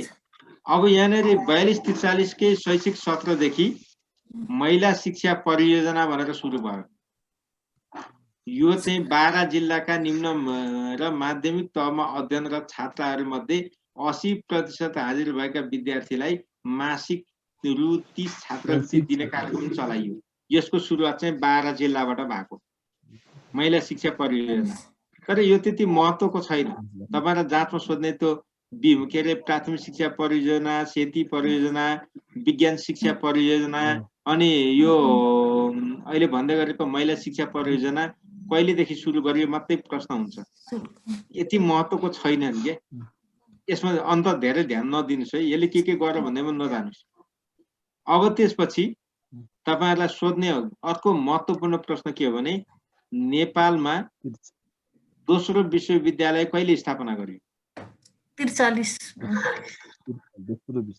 नेपालमा त्रिभुवन विश्वविद्यालयको स्थापना भएको कति वर्षपछि दोस्रो विश्वविद्यालय स्थापना गरियो? लु भन्नुहोस्। विश्वविद्यालयको 16 मा भयो यो 27 वर्षपछि त्यो हो हामी झुकिन्छौँ। झुकिनु अब यहाँ झुकिन पाइयो त? पाइएन नि। क्वेशन त सोध्छ नि त। नेपालको पहिलो संस्कृत विश्वविद्यालय महेन्द्र संस्कृत विश्वविद्यालयको स्थापना कहिले गरियो? कहाँ गरियो? सुन्नुहोस् न, कहाँ गरियो? के भनेको छ? होइन त्यो त बिर्सिनु भएन, ती सबै थाहा पाउनु पर्यो नि त। अब गजबको कुरा छ। 43 सालसम्म तपाईँ हामीले पढ्दै आएको शिक्षा चाहिँ संस्थान थियो, संस्थानको रूपमा थियो। अहिलेको के अरे इन्जिनियरिङ संस्थान, चिकित्सा शिक्षाको संस्थान जस्तै शक्तिशाली थियो, सबै कुराको डिसिसन गर्न सक्थ्यो। 43 सालमा आएपछि यसका अधिकार कटौती गरेर यसलाई अरू फ्याकल्टी सर यसलाई पनि फ्याकल्टीमा लगेर खादियो र शिक्षा शास्त्र संकाय 2043 सालदेखि अधोगतिमा लाग्यो। त्योभन्दा अगाडिसम्म यस्तो हालत थिएन। एउटा कुरो चाहिँ यो देखिन्छ है। अब त्यसपछि तपाईहरुलाई कहिलेकाहीँ सोध्ला पशु विज्ञानमा स्नातक कार्यक्रम कहिले सुरु गर्यो भन्दा 44 सालमा, अनि 45 फागुन 12 गते हेर्नुस् है, तपाईहरुले कतिको याद गर्नुहुन्छ? 45 फागुन 12 गते चाहिँ निर्णय गर्यो र प्राविधिक शिक्षा तथा व्यावसायिक तालिम परिषद, अहिलेको तालिम सिटिभिटी को स्थापना गर्ने निर्णय कहिले भयो? 45 फागुन 12 गते। यो डेट सम्झिनुपर्छ हैन। अनि उच्च शिक्षा ऐन अब यो चाहिँदैन अहिले हामीलाई, यो गइसक्यो। र 47 सालमा राष्ट्रिय शिक्षा आयोगको गठन गरियो केशवजङ रायमाझीको अध्यक्षतामा। अनि प्रतिवेदन चाहिँ कसले बुझाए? प्रतिवेदन बुझाउँदासम्म को थिए मन्त्री? शिक्षा मन्त्री गोविन्दराज जोशी। मन्त्री को थिए? प्रधानमन्त्री को थिए? गिरिजा प्रसाद कोइराला हुनुहुन्थ्यो। विश्वेश्वर प्रसाद गिरिजा प्रसाद कोइराला। गिरिजा इपी बाबुले 36 सालको जनमत संग्रह सकियो। त्यस पछाडिदेखि उहाँलाई स्वास्थ्यमा समस्या हुँदै गयो। त्यो भएपछि 38 साल कि 39 सालमा बाहिर गएर उहाँले उपचार सायद गर्नुभयो। त्यस्तै होला। उहाँको कहिले हो देहान्त मलाई एक्ज्याक्ट डेट थाहा छैन है। तर जस पछाडि साल 12 महिना 7 गते भएको छ। जे भयो नि यो त 48-49 सालको कुरो हो। त्यति वर्षमा त हुनुहुन्न नि त। कहाँबाट बिपी भन्नुभएको भन्न खोजेको त्यसो नभन्नुहोस् है। अब त्यसपछि गिरिजा भन्दा खोजेको बिपी भयो। त्यही त कहिलेकाहीँ त्यस्तो हुन्छ। अब नेपालको संविधान 2047 मा बहुभाषिक मुलुकको रूपमा उल्लेख गरियो। राष्ट्रिय भाषाको रूपमा मातृभाषाले संविधानमा स्थान पायो र मातृभाषा शिक्षाको व्यवस्था गरियो। यो कुरा याद गर्नुस्। कहिलेदेखि रहेछ? 48 संविधानले गर्यो। अब तपाईलाई नेपालको तेस्रो विश्वविद्यालय कुन हो? काठमाडौँ विश्वविद्यालय। नेपालको पहिलो निजी क्षेत्रबाट खोलिएको विश्वविद्यालय कुन हो? काठमाडौँ सर, काठमाडौँ विश्वविद्यालय। जताबाट सोधे नि तपाईले मैले भन्ने यही कुरो छ। अब त्यसपछि तपाईहरुलाई अघि मैले भन्दै गरेको 2049 असार 14 गते राष्ट्रिय आयोगको प्रतिवेदन चाहिँ अध्यक्ष गोविन्दराज जोशीले बुझाउनु भएको है। यो चाहिँ उहाँले प्रस्तुत गर्नुभयो गिरिजा बाबु समक्ष। अब त्यसपछि महिला शिक्षा शाखा शिक्षा मन्त्रालयमा कहिले स्थापना गरियो भन्दा 2049 मा 50/31 गते हेर्नुस् है। राष्ट्रिय भाषा नीति सुझाव आयोगको प्रतिवेदन तत्कालीन शिक्षा मन्त्री गोविन्दराज जोशीमा प्रस्तुत गरियो। त्यसपछि बल्ल शिक्षा नियमावली 2049-4-20 मा पहिलो संशोधन गरियो। अनि 2049-316 मा तत्कालीन सरकारले उच्च माध्यमिक शिक्षामा +2 यति गर्यो। तर पहिलो वर्ष कतिवटा +2 चले नेपालमा? पहिलो वर्ष भनेको 49 सालमा हो नि त +2 सुरु भएको त। अहिलेको अवधारणा +2 को अवधारणा कतिवटा विद्यालयमा थियो? 38 अहिले यहाँ कहीँ छ आउँछ। अब नेपालमा जन्म मिति अनिवार्य रूपमा उल्लेख गर्ने प्रावधान प्राथमिक विद्यालयमा बालबालिका भर्ना गर्दा जन्म मिति नभई नहुने व्यवस्था कहिलेदेखि लागू गरियो? 49/11/4 मा नेपाल सरकारले यो निर्णय गरेको छ है। अब यहाँनिर तपाईहरुले हेर्नुपर्ने चाहिँ 49 देखि बीपीईपी प्रथम चाहिँ 19 वटा जिल्ला प्रथम चरणमा लागू हो, बेसिक प्राइमरी एजुकेसन प्रोजेक्ट। अनि दोस्रो चरणमा 6 जिल्ला र तेस्रो चरणमा 15 जिल्ला गरेर जम्मा 40 वटा जिल्लामा मात्र लागू भयो बीपीईपी प्रथम। शिक्षाका कर्मचारीको लागि सबभन्दा आकर्षणको जिल्ला मानिन्थ्यो यो। पैसा टन्न खर्च गर्न पाइने कार्यक्रम नयाँ, त्यही भएर यो मानिन्थ्यो। 2049 मा 38 वटा माविमा 10+2 को कार्यक्रम चलाइयो +2। 49 सालमै विद्यालय निरीक्षणलाई प्रभावकारी बनाउन विद्यालय निरीक्षकको पद संख्या वृद्धि गरियो। अहिलेको संख्या 49 सालमा आयो र यसले के गर्यो भनेदेखि पहिले भइराखेका प्राविनी र मावि हटाउन यसले मद्दत गर्यो। यो त हामीले 50 सालमा गर्यो।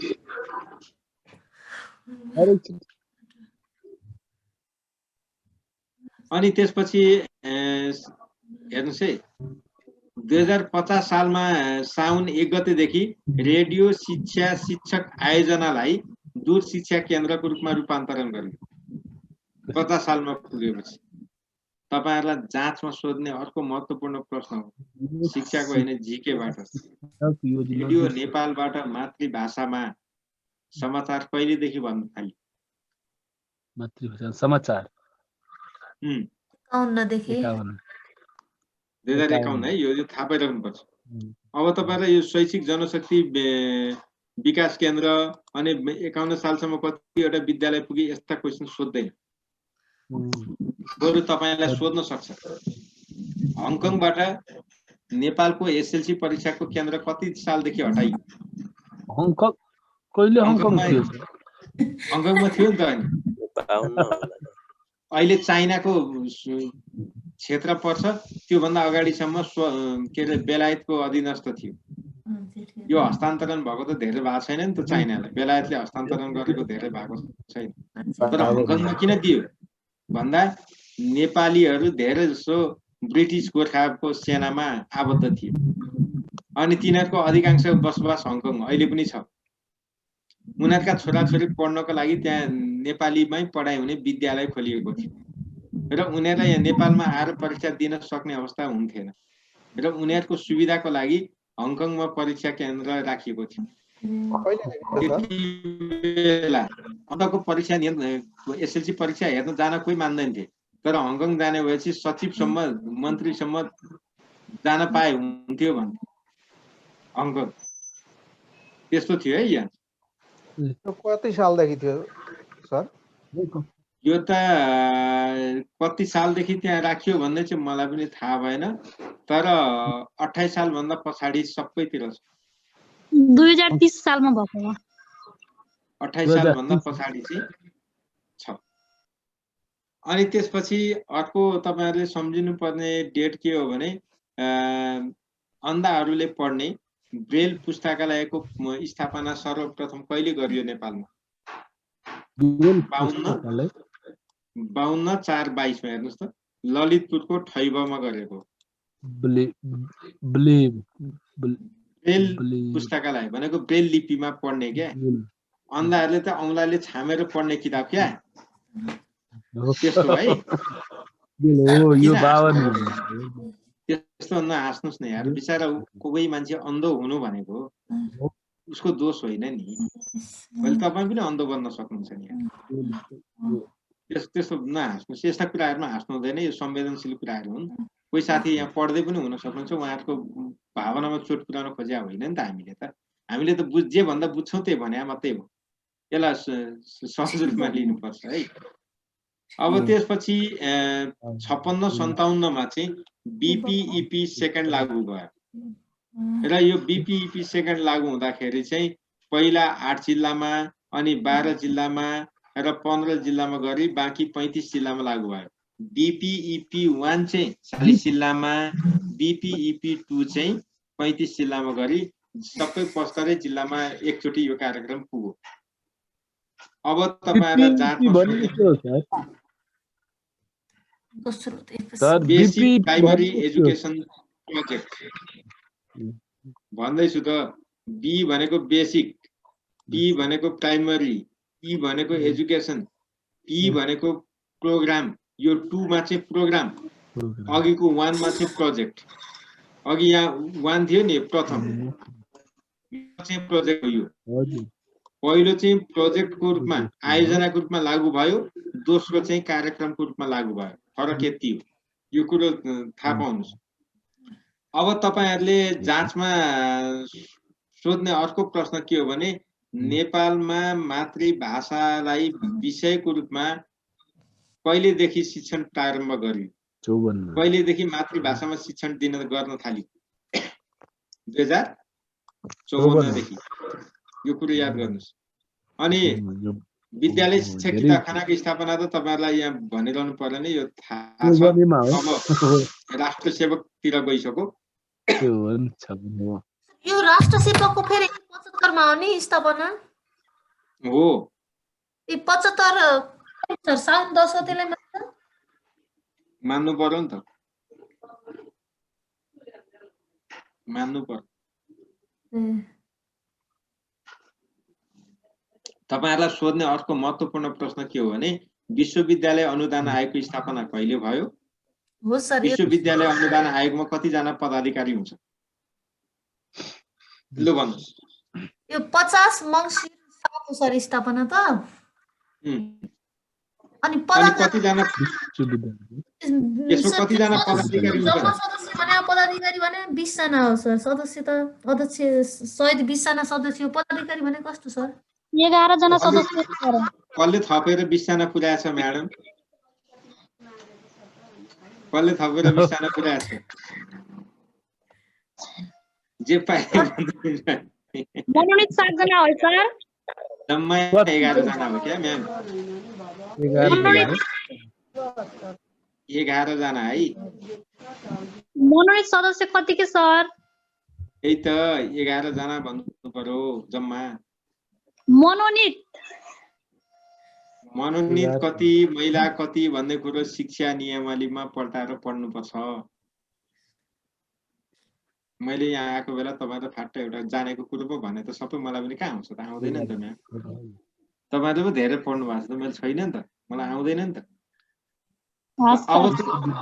अब त्यसपछि अर्को शिक्षा विभाग, हालको शिक्षा तथा मानव स्रोत विकास केन्द्र है। शिक्षा विभाग 56 जेठ 9 मा स्थापना भएको थियो। अब अहिले यो कुरा के गर्ने? आधारभूत तथा प्राथमिक शिक्षा परियोजना र माध्यमिक शिक्षा विकास परियोजनाद्वारा सञ्चालित कार्यक्रमहरूलाई गर्न आएको थियो। तपाईहरुलाई जाँचमा सोध्ने अर्को प्रश्न के हो भने नेपालमा राष्ट्रिय शिक्षक सेवा आयोगको स्थापना कहिले गरियो? राष्ट्रिय शिक्षा यो है, यो भनेको मैले यो कुरा याद गर्नु होला। शिक्षक सेवा आयोग, राष्ट्रिय शिक्षक सेवा आयोग भनेको थियो पहिला सुरुमा गठन हुँदा, पछि राष्ट्रियलाई हटाइयो। अहिले चाहिँ शिक्षक सेवा आयोग मात्रै छ, लोक सेवा आयोग भने जस्तै। पहिला चाहिँ स्थापना हुँदा राष्ट्रिय शिक्षक सेवा आयोग भनेर गठन भएको छ नि, नझुकिनुस्। 56, 12, 28 मा। अब यी अघि भनेको कुरा शिक्षा ऐन 7औं संशोधनबाट सामुदायिक र संस्थागत गरी विद्यालय रहने व्यवस्था गर्यो। 7औं मा 7औं संशोधनले नै विद्यालयमा अध्यापन अनुमति पत्रको पनि व्यवस्थापन गर्यो र शिक्षा ऐनको 8औं संशोधन 2058 ले के 7औं संशोधन 2058 ले नै माघ 25 गतेबाट भनेको के 2058 माघ 25 गतेबाट राष्ट्रिय शिक्षक सेवा आयोगबाट राष्ट्रिय भन्ने शब्द झिको र शिक्षक सेवा आयोगमा रूपान्तरण गर्यो। अब तपाईहरुलाई जाँचमा सोध्छ, शिक्षक सेवा आयोगको गठन कहिले गरियो? कहिले? 58 माघ 25 गते। 58 माघ 25 गते। सातौं संशोधनले त भन्ने होला सर 58 10 25। तपाईले शिक्षक सेवा आयोगको गठन चाहिँ 56 12 28 नै भन्ने हो। शिक्षक सेवा आयोगको गठन सुन्नुस् न, नाम पो परिवर्तन भएको छ। त्यसो भने शिक्षा मन्त्रालयको स्थापना कहिले गरियो भन्दा तपाईँ 2007 किन भन्नुहुन्छ? अहिले त शिक्षा विज्ञान तथा प्रविधि मन्त्रालयको स्थापना भन्नुपर्ने होला नि त। नाम परिवर्तन भएको हो क्या, त्यसको काममा परिवर्तन भएको होइन। काममा त परिवर्तन भएको छैन नि। तर शिक्षा तथा मानव स्रोत विकास केन्द्रको स्थापना कहिले भयो भने त्यो चाहिँ कम्प्लिटली फरक कुरा हो। किनभने त्यहाँ त अनौपचारिक शिक्षा केन्द्र पनि गाभियो, शिक्षा अनि शैक्षिक जनशक्ति विकास केन्द्र पनि गाभियो, अनि पहिलेको संरचनालाई पनि भत्काइयो, नयाँ बनाइयो नि त।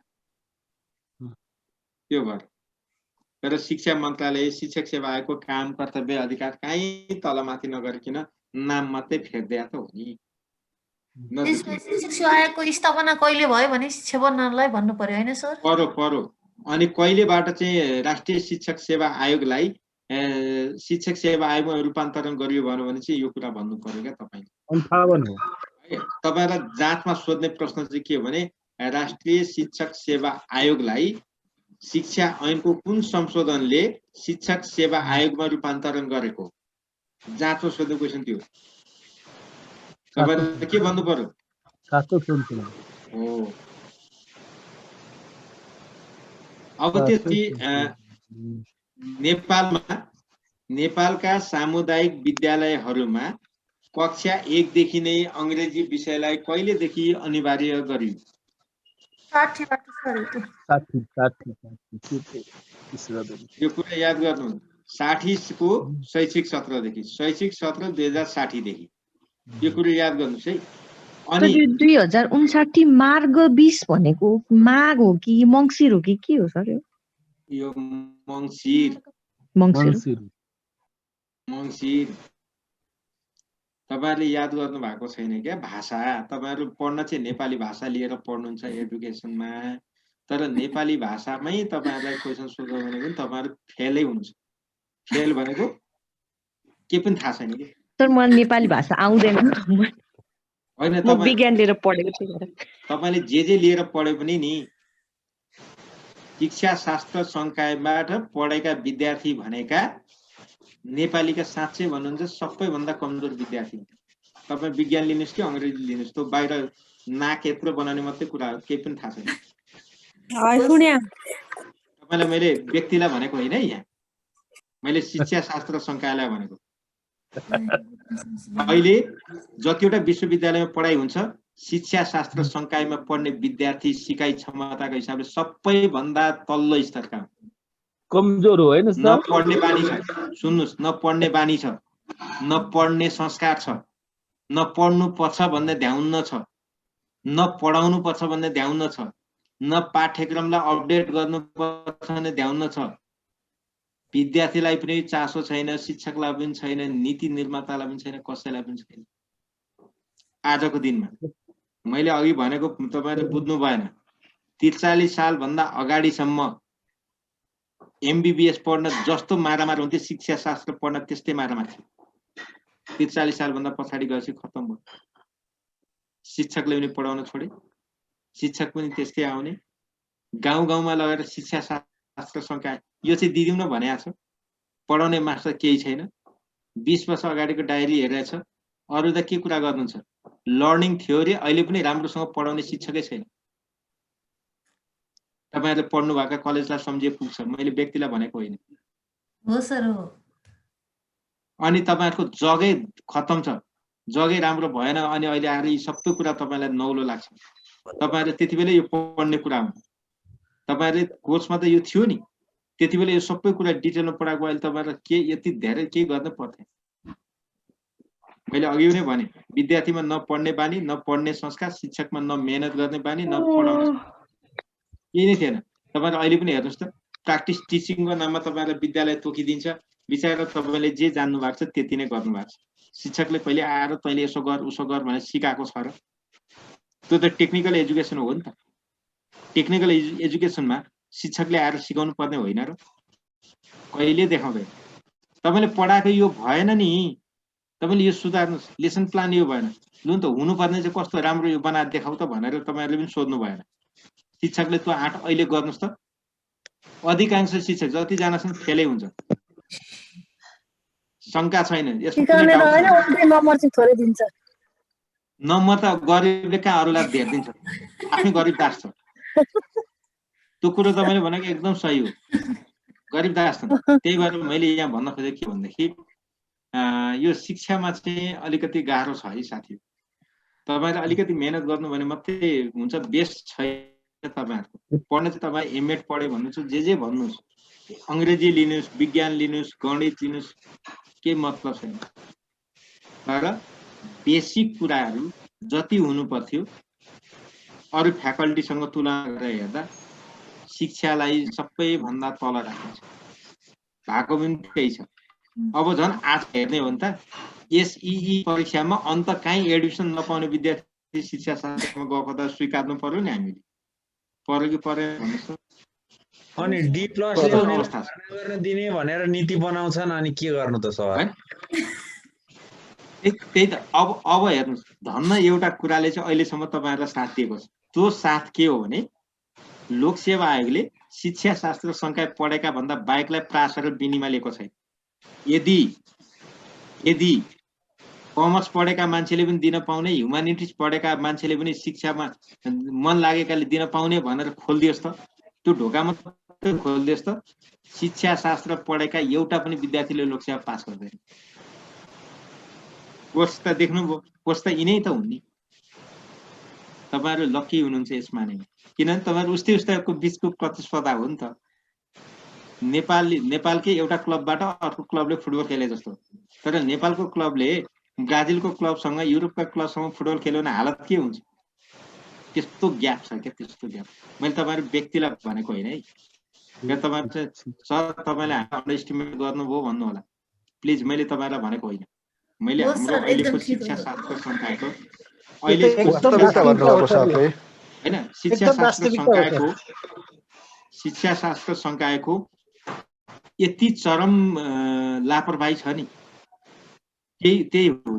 तपाईहरुले भोग्नु भयो, यसको फल तपाईहरुले। ग्रेडिङ पछि झन् खतम भइरहेको के सर? ग्रेडिङ आएपछि कामै नलाग्ने।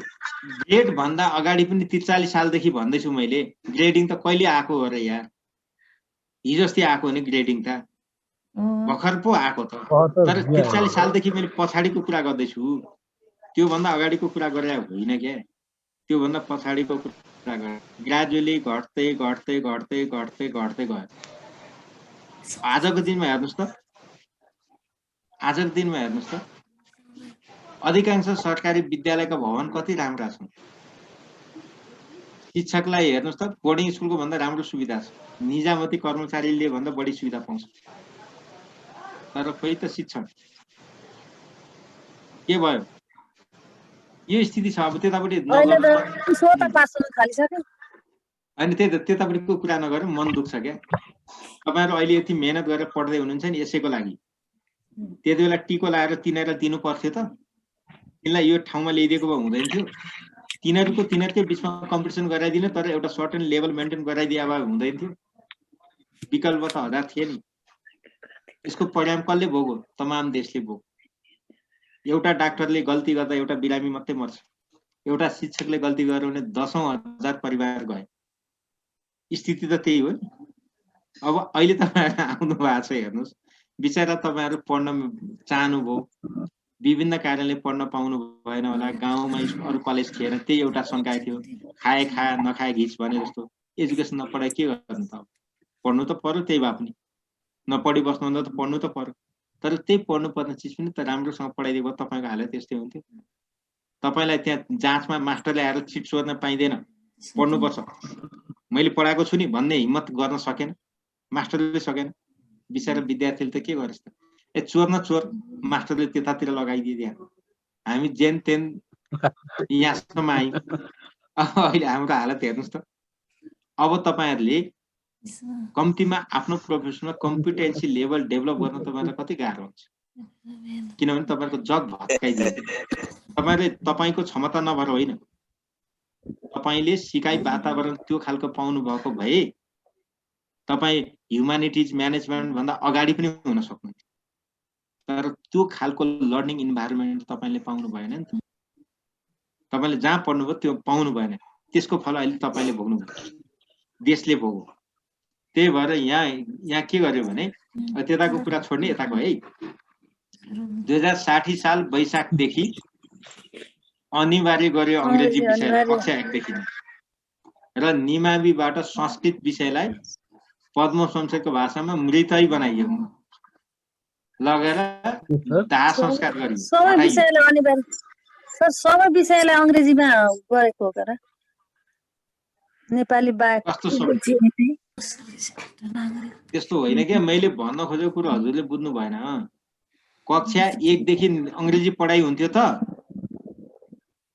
कक्षा 4 देखि अंग्रेजी पढाइ हुन्थ्यो हामीले पढेकै होइन अंग्रेजी होइन 4 कक्षादेखि पढेको तपाईले अनि कक्षा 4 5 6 त पढ्नु भयो नि त यार तपाई नपढे 4 मा एबीसीडी पढेको हो त्यही त कक्षा 4 मा पढ्नु भयो होला कसैले तर 60 सालदेखि चाहिँ के गर्यो कक्षा 1 देखि नै एबीसीडी पढ्ने राखियो क्या भनेको अनिवार्य बनाइयो अंग्रेजी विषयलाई कक्षा 1 देखि नै पढाउनु पर्छ भनेर अनिवार्य बनाइयो भनेको र त्यही बेलादेखि इमावी तहमा पढाइ हुने 6 7 8 तीनटा कक्षामा पढाइ हुने संस्कृत हटाइयो र त्यसको सट्टा नागरिक तथा नैतिक शिक्षा लागू गरियो भनेको यो दुईटा प्रश्न यहाँ छ नि नेपालका विद्यालयबाट कहिलेदेखि संस्कृत विषयलाई अनिवार्य विषयबाट हटाइयो कहिलेबाट हटाइयो र अंग्रेजी विषयलाई कहिलेदेखि अनिवार्य गरियो कक्षा 1 मा यो दुईटा कुरा यहाँ छ है सर अहिले त नैतिक पनि हटाइयो नि सर अहिले त हटिसक्यो धेरै कुरा हटिसके हुँदा हुँदा गणित र सामाजिकको द्वन्द्व चल्यो अदालतमा पुग्यो अहिले आएर निर्णय भयो अनि फेरि अहिले के भन्छ ल गणित पनि ऐच्छिक सामाजिक पनि ऐच्छिकमा जुन रोजे पनि पाइन्छ भन्ने कसैको जित भएन कसैको हार भएन आखिर त्यति बेला नि गणित पढ्छु भन्नेलाई रोकेको थिएन म गणित पढ्छु भन्नेलाई गणितको उसमा गएर पढ्न पाइ नै हाल्थ्यो मात्रै यहाँनिर जुङ्गाको लडाई भयो हो क्या तपाईहरुलाई अहिले कस्तो लाग्छ हेर्नुस् त गणित नेपालीको लागि सबभन्दा गाह्रो विषय हामीले यो इतिहास पढ्दै आयौं 2 साल 7 साल 18 साल यिनीहरू सबै 15 सालमा यता आइसकेपछि अंग्रेजी र गणित बाहेक अरु विषय नेपालीमा पढाउनु पर्ने भयो नि तर गणितको टिचर थिएन अब अहिले टिचर छन् पढाउन चाहिँ जान्दैनन् कुरा चाहिँ ठुला गर्छन् पढाउन जान्दैनन् तपाईहरु मध्ये कोही हुनुहुन्छ भने पनि नरिसाउनु होला गणितको अवधारणा सही रूपमा पढाउन नसकेर त्यत्रो हाउगुजी भएको नभए सबैभन्दा सजिलो विषय गणित नै हुनुपर्छ हुन सकेन त्यसको दोष एकलौटी रूपमा शिक्षकलाई मात्रै जान्छ अरूलाई जाँदैन त्यसको अब यहाँनेरि हामीले अर्को थाहा चाहिँ कहिलेदेखि नेपालमा शैक्षिक भर्ना अभियान सुरु गरियो भर्ना अभियान सुरु कहिलेदेखि गरियो 2061 सालबाट डेट याद गर्नु पर्यो तपाईहरुले यहाँ बुझिरहनु पर्दैन हरेक वर्ष वैशाख भित्र यो चलाइन्छ वैशाख पहिलो र दोस्रो हप्तालाई शैक्षिक भर्ना हप्ता भनेर सप्ताह भनेर मानिन्छ अनि 61 सालमा त्यो आयो 62 सालमा उदार कक्षोन्नति लागू भयो त्यतिबेला व्यापक विरोध भयो ए अब त सोधे टिको लगाएर कक्षा 1 बाट 2 मा जाने भए कोही फेल नहुने भयो भन्ने लाग्यो तर यसको मकसद त्यो थिएन के यसको उद्देश्य अभिप्राय के थियो भने 365 दिन पढेको कोर्सलाई घण्टामा पेपर पेन्सिल टेस्टको रूपमा विद्यार्थीले के जानिस् भनेर सोधेको भरमा पास फेल गर्नु उपयुक्त हुँदैन विद्यार्थीले कक्षामा कस्तो शैक्षणिक गतिविधि देखाएको छ क्षमता कसरी प्रदर्शन गरेछ यी विभिन्न कुरालाई पनि मूल्याङ्कनको आधार बनाउनु है मात्रै भनेको हुन हो मूल्याङ्कनका आधारलाई फराकिलो बनाएको तर बुझाइ त गलत र अहिले स्थिति त्यही छ। झन् तल्लो कक्षामा पनि पढाइ झन् खत्तम बनाउँदै गयो। किनभने मास्टरले के बुझ्यो, जसरी पास गर्ने भन्ने नीति रहेछ भनिदियो, उसले त्यही गरिदियो। तर उसलाई भनेको के थियो भने मूल्याङ्कनको आधार फराकिलो बनाइयो। विद्यार्थीले गरेका जस्तो कुनै विद्यार्थीले चित्र कोरो भने जान्दछ भने त्यसको पनि मूल्याङ्कन गर, होमवर्क गरेको छ त्यसको पनि मूल्याङ्कन गर, सही रूपमा कक्षामा प्रश्न सोध्छ, सोधेको प्रश्नको जवाफ दिन्छ त्यसको पनि मूल्याङ्कन गर भने हो नि त। निरन्तर मूल्याङ्कन, निरन्तर यो फरक हो नि त। निरन्तर विद्यार्थी मूल्याङ्कन र यो फरक हो क्या सर। अहिले मैले के भन्दिनँ, उदार पक्षोन्नति कहिलेदेखि लागू भयो? 2062 र 63/7/13 को निर्णय अनुसार 63 सालको एसएलसीबाट कक्षा 9 र 10 को सट्टा 10 कक्षाको किताबबाट मात्रै प्रश्न सोध्न थालिएको। तपाईहरुले त यो मौका पाउनु भएन, पक्का पाउनु भएन। तपाईहरुको एसएलसी त 65 सालभन्दा पछाडि मात्रै हो हैन। अब यो 63 सालभन्दा अगाडि एसएलसी दिनेलाई के हुन्थ्यो, कक्षा 9 मा चाहिँ पढाइ भएको 1 वर्ष अगाडि, कक्षा 10 मा पढाइ हुन्थ्यो अर्को वर्ष, अनि जाँचमा चाहिँ 9 र 10 बाटै सोधिन्थ्यो। त्यो चाहिँ हटो भनेको। त्यसपछि 2066 मा आएपछि बहुभाषिक शिक्षा कार्यान्वयन निर्देशिका पनि लागू गरियो। एकछिन सर, यो निर्णय अनुसार भएको को निर्णय अनुसार छ? शिक्षा मन्त्रालयबाट, शिक्षा मन्त्रालयको 63/7/13 को निर्णय अनुसार। यसमा अरु तपाईले चासो राख्नु परेन। चासो चाहिँ के हुनु पर्यो भन्नेदेखि हजुरको कहिलेबाट कक्षा 10 को विषयबाट मात्रै प्रश्न सोध्न थाल्यो भन्ने हो के। त्यो कुरो थाहा पाउने।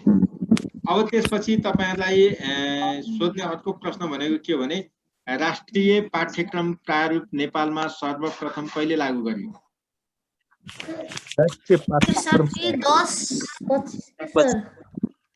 हो, यो मिति चाहिँ तपाईहरुले याद गर्नु पर्यो। अहिले राष्ट्रिय पाठ्यक्रम प्रारूप कति लागू भएको छ?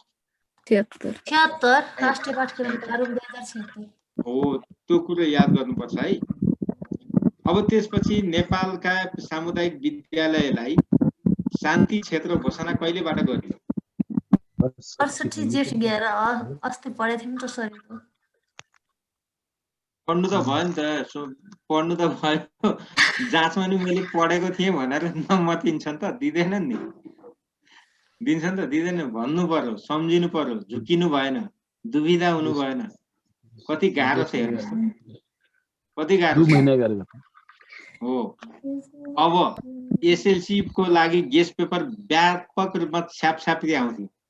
बोराका बोरा गेस्ट पेपर निकालिन्थ्यो परीक्षा हलबाट। हेर्नुस्, त्यसको यो 69 देखि यो हटाइयो। यो डरलाग्दो थियो। हेर्नुस्, तपाईहरु मान्नुस्, यो गेस्ट पेपर हटाउनलाई हामीलाई पनि साँच्चै चिट यति धेरै व्यापक नि, विद्यार्थीले हातले